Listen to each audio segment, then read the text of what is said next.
Hello, everyone. My name is Brendan Banahan, and welcome to We Make Fly Fishing Simple. Our guest today is Fred Polhemus, arguably one of the greatest authorities on sporting art in America today, and also the president of the American Museum of Fly Fishing in Manchester, Vermont. In the last decade, Fred has been instrumental in building and editing the collection of fine art at the Museum of Fly Fishing. Just to give you an idea of the scale of what the Fly Fishing Museum contains in terms of the ephemera of our sport, there are 22,000 flies, 1,400 rods, 1,200 reels, and 700 paintings and prints contained within the museum. Uh, Fred has also been deeply involved in the creation of the American Museum of Fly Fishing, contained within the National Bass Fishing Hall of Fame in Springfield, Missouri. This brings some of the Fly Fishing Museum's collection to Missouri and to one of the great fishing destinations in the country. So without any delay, we're going to get right at our interview with Fred. Good morning, Fred. Welcome to We Make Fly Fishing Simple. You know, I want to do this interview with you for a while. I'm glad we finally made the time to do this. But you know, you have such an interesting background. You're one of America's leading authorities on sporting art. You're also president of the American Museum of Fly Fishing, which to me is just an amazing calling in a way, because you're helping to preserve the tradition of who we are and what we do and how much we enjoy the outdoors. So I guess the best person to tell us about you is you. So Yeah, please tell me more about you, about your thank, background. thank you, Brendan, and good morning to you as well. And thank you for the nice introduction. And yeah, my background, interesting perhaps to a few anyway. I don't know how interesting it is, but it is what it is. And honestly, my background has been largely designed uh, by my interest in the outdoors.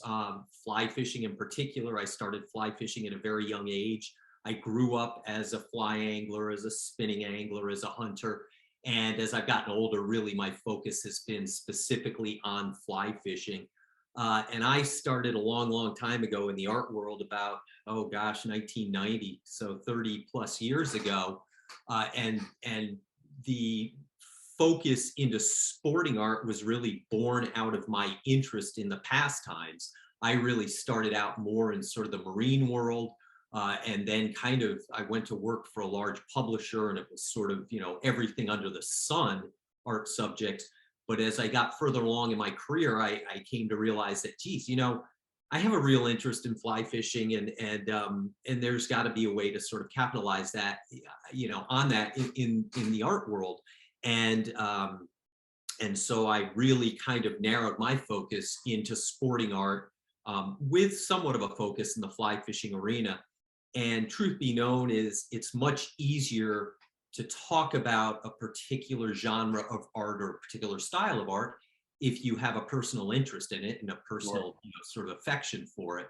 And so it comes very naturally, and it was sort of all these things coming together into one. And about 15 years ago, I got involved with the museum, and that was simply because, again, my passion in fly fishing, and I thought that would be a good place where I could perhaps give back in some way to a community about which I'm passionate. Well, I think you've done a great job, because the new museum is absolutely beautiful. I mean, the collection is outstanding. We're going to talk about that in a minute. But the fact is that people think of museums as these dark, dank, dusty old places, and this is anything but. But we'll talk about that in a minute. But you bring up an interesting subject, though. The way we look at sporting art and the way we look at how we capture the moment in fly fishing in particular has changed dramatically. Everyone with a phone camera now is a sports photographer, and some of the work is really excellent, and it captures the moment, particularly when you're new to fly fishing or you have an amazing experience. You can revisit that on your phone every 5 minutes if you like it, until you're kind of tired of the subject. But the point is that we have certain demographic, culture, and technological changes that have moved us away from what I'm going to consider to be the emotional aspect of fine art in fly fishing in particular. But I honestly think that um, the various new forms of fly fishing art in particular, if we want to call it that, can coexist peacefully with each other, because each serves a different purpose in the mind of the user. And we talk about the fact that there's a time and a place in nature that's often captured on camera. And some of those photographs, I mean, going back even to Ansel Adams, are very dramatic. However, when you look into the work of a fine artist, you place yourself in the piece, and it's very welcoming. It's sort of almost like it wraps around you in a good way. But today we have. I'll make an analogy. They say brown is down in the furniture business. Younger buyers don't want any antiques, but they do like IKEA. So we have the IKEA and the brown furniture approach here in a funny sort of way. But tell me how you feel about the notion of of of of fine art and the world we're in at the moment. I mean, I hate to see this go away. Yeah, well, your outline is very well put and very accurate. And I would say that there is a world in which these sort of two media, if you will, can coexist well. The interesting thing about the sort of traditional sporting art as we know it is that it tends to be less sort of how would you the best way to say it maybe is less egocentric, in that today with individuals as you say, becoming sort of outdoor photographers with their iPhones and their galaxies and all of that, they are capturing moments in time that are very first person, that are very much about an experience that that individual had at some point out on the water, out on a river, out in a field. Artists, traditional sporting artists, tended to be more of a third party storyteller, and if they did their job well and could create imagery that appealed to individuals, that was interesting, and that the viewer could relate to, they sort of create a first person experience in that artwork that becomes far more universal in a sense to any viewer, as opposed to a grip and grin, or hey, there's a fish that I caught jumping, blah blah blah. So a really good artist, a sort of a classically trained artist, tends to be a very good storyteller. And traditional sporting art is obviously highly narrative in nature, the more representational stuff anyway. And I think the variety of styles that you find in traditional sporting art are unique to the artist, but also unique to the people who they depict in some of their work, and also unique to certain parts of the country, certain parts of the world even. I think about Ogden Pleisner.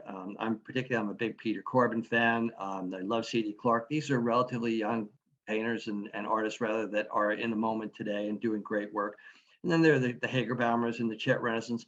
Many people that are new to fly fishing are not really aware of these artists, and I'd like to encourage them to have a look, because this is a good time to think about how you see the art of fly fishing, whether it's on your camera, or whether it's on your wall, or whether it's in a piece of fine art, or whether it's in a piece of digital art. There's a place for all of this.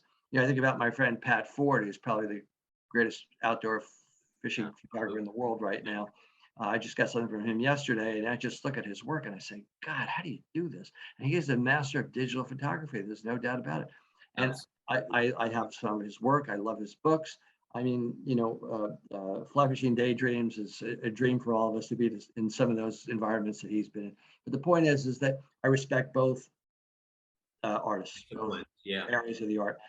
There's a lot to be said for digital, a lot to be said for fine art. Now, I don't want to put too fine a point on this, but if you'd like to see more about fine art, I think people should be encouraged to see the museum's collection, because when I walk through there, it's like all of the artists that I was in awe of when I was younger and first started fly fishing are represented there, and some of the work is unbelievable. Yeah, no, the museum's collection, the American Museum of Fly Fishing's art collection is now, and I gave a tour on the current exhibition, Reflections, the Reflections tour. The museum's collection of fly fishing art now is probably the most comprehensive and diverse fly fishing art collection in the world. And of course, that sort of makes sense that it would be at the museum. And it was largely the result of some good fortune that the museum had in gathering this collection from a couple of large donations and then many smaller donations. And when I came on board, uh, with the museum a bunch of years ago. I said one of the things that I think I could help them do is build their art collection, because of course that's the sandbox that I play in.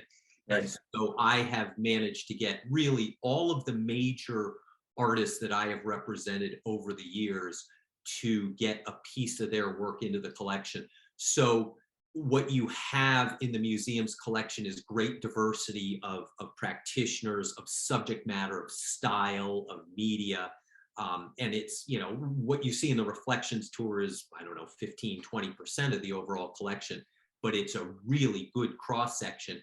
And you can see, anybody witnessing this collection can see the progression of sporting art, over the course of 150 to 200 years in the US. And things have changed because of greater knowledge of the subject matter, technology, training in art, and how to, create really good images. And so you see stuff that goes way back that is, I don't want to say primitive, but somewhat more rudimentary in its design and style and execution and narrative, to much more complex works of the likes of a Corbin or a Pleisner or a Shilstone, or a Chet Renison.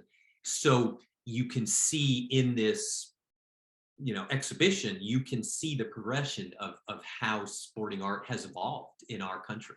If you were just beginning to kind of become part of the fly fishing community, joining the life, sometimes they like to call it, and you wanted to begin to kind of build your collection, or at least become familiar with the fine arts, how would you do that? Where would you go? I mean, the museum is a good place to begin because you can see it right there in front of you. You can walk up to these pieces and look deep into them and appreciate the artist's work. But how would you begin to learn about who these artists are and what Sure. they did and how they Yeah, became? absolutely. Well, certainly the museum is a very good resource for that.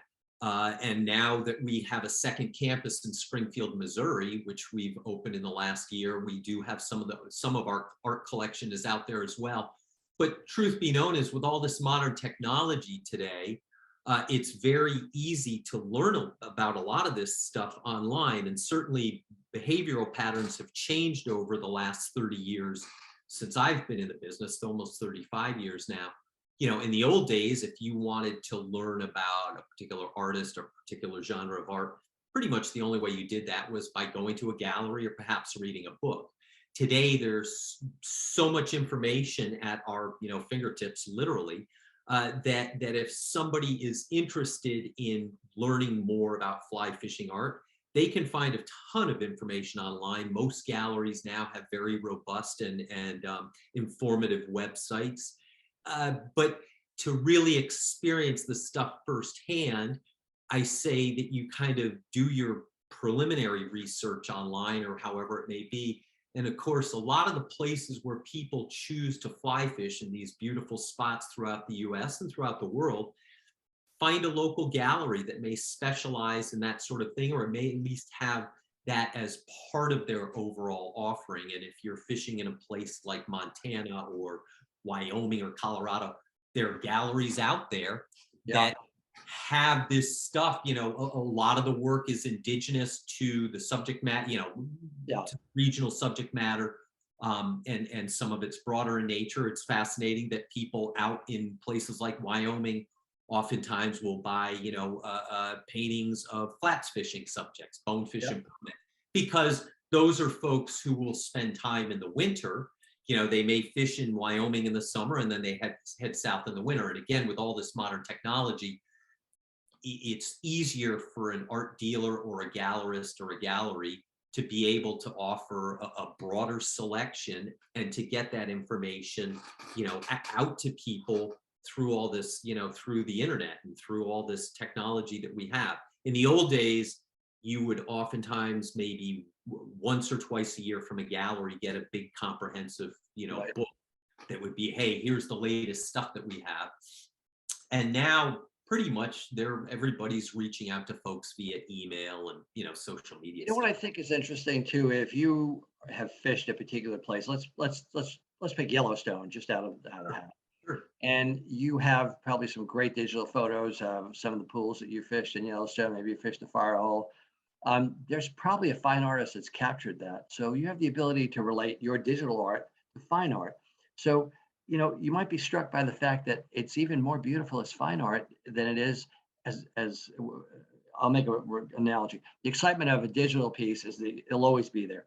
The Sure. artistry of the moment, the place, the colors, the water. It's hard to find that in a digital photograph because you are so taken into kind of the digitalness of it. If that's an adjective, I just made up a new adjective. But anyway, the fact is that you would be surprised that you're standing in the same place where fine artists captured that moment 50 Right. years ago, 100 years ago. That's absolutely that's a good analogy and a good explanation of it, Brendan. The fact is also with, again, skilled practitioners who really know how to create interesting images that have a lot of narrative and are well composed and well designed.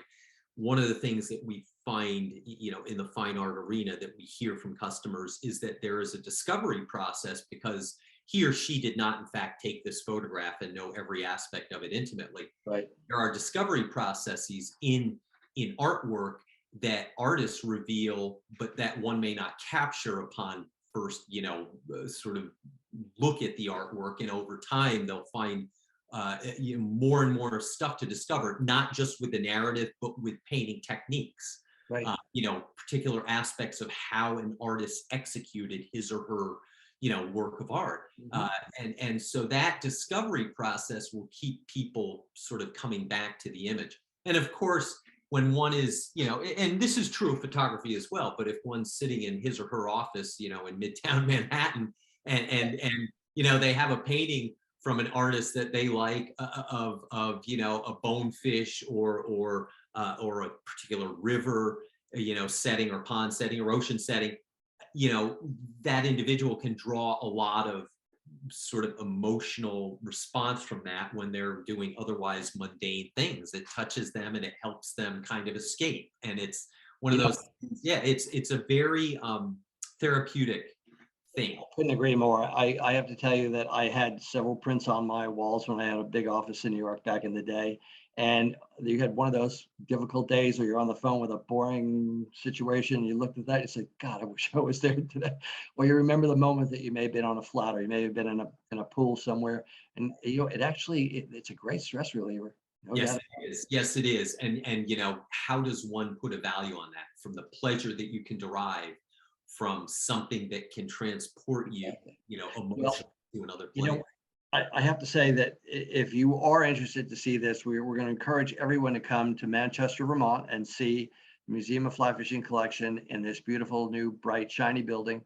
There's lots to see there. There's a gallery, there's a library, there's anything that's related to fly fishing that will improve your understanding is going to be contained in the Yeah, museum. yeah, absolutely. It's a And we have the Bankill Fly Fishing Festival in late April, early May. We encourage people to come to that. There'll be everything from cane rods to reels to presentations to instruction. And I guess you'll be there, Fred. I know I'm going to be there. yeah, yeah, So yeah. anyone that needs a little primer or has a question or two on fine art, I'm hoping that they'll see you there and contact you for a minute, or stop you for a minute and have a quick conversation about their interest in art. So this has been fun, Fred. I mean, we talked about doing this, but for those of us that love fly fishing fine art, it's a world worth exploring. I encourage everyone to just have a look. Yeah, absolutely. Yeah, and you'll be Run in, amazed buy it, at the just stuff. get out that camera and go for it. But Yeah, there's a lot to be said. We all love the outdoors, and no matter how you capture it, get out and fish. absolutely. So Couldn't this has been great, Fred. I really appreciate you making yourself available, and we're going to make sure that we get as many people as possible to come up and visit us here in Vermont. Great. Hey, thank you, Brendan. It's been a lot of fun. It's been very Yep, interesting. So it's great. thank Thanks you. again, Fred. Take care. Bye bye. Bye.